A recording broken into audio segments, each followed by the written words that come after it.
7 മണിക്ക് റിപ്പോർട്ട് ചെയ്യേണ്ട പ്രോഗ്രാമിന് 7:45 എണീച്ച് ഓടുന്ന രംഗമാണ് നിങ്ങളിപ്പോൾ കണ്ടുകൊണ്ടിരുന്നത്.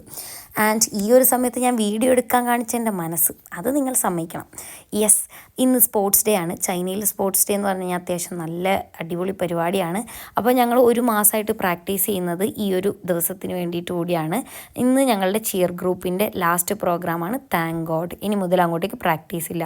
സമാധാനം, അത്രയും ഞങ്ങൾ കഷ്ടപ്പെട്ടിട്ടുണ്ട്. പിന്നെ ഇത് എറാ ട്രെയിനിന് പോകുന്ന നമ്മുടെ ചെക്കന്മാരാണ്. ഇവരുടെ ജേഴ്സി, ഷൂസ് എല്ലാം യൂണിവേഴ്സിറ്റി സ്പോൺസർ ചെയ്യുന്നതാണ്. ഇത് ഓരോ ഡിപ്പാർട്ട്മെൻറ്റിൻ്റെ ടെൻറ്റാണ്. ഓരോ ഡിപ്പാർട്ട്മെൻറ്റിന് അവരവർ പ്രിഫർ ചെയ്യുന്ന ഫുഡ് ഐറ്റംസ് ഉണ്ടാവും അവിടെ തന്നെ. അപ്പം ഞങ്ങൾക്കുണ്ടായിരുന്നത് ഒരു സാൻഡ്വിച്ചും പാലും മുട്ടയും സോസേജും ആയിരുന്നു. സ്നിക്കേഴ്സും പഴവും ഒക്കെയുള്ള ഓരോ ഡിപ്പാർട്ട്മെൻറ്റ്സ് ഉണ്ട് കേട്ടോ. ഡിപ്പാർട്ട്മെൻറ്റിനനുസരിച്ച് ഫുഡ് മാറും. ഉച്ചയ്ക്കത്തെ ഫുഡ് ഇതായിരുന്നു. ഇതൊക്കെ യൂണിവേഴ്സിറ്റീൻ്റെ വക തന്നെയാണ്, ഫ്രീ ആണ് പാർട്ടിസിപ്പൻസിന് മൊത്തം. നല്ല വെയിലായിരുന്നു. കുറച്ച് നേരം പ്രോഗ്രാം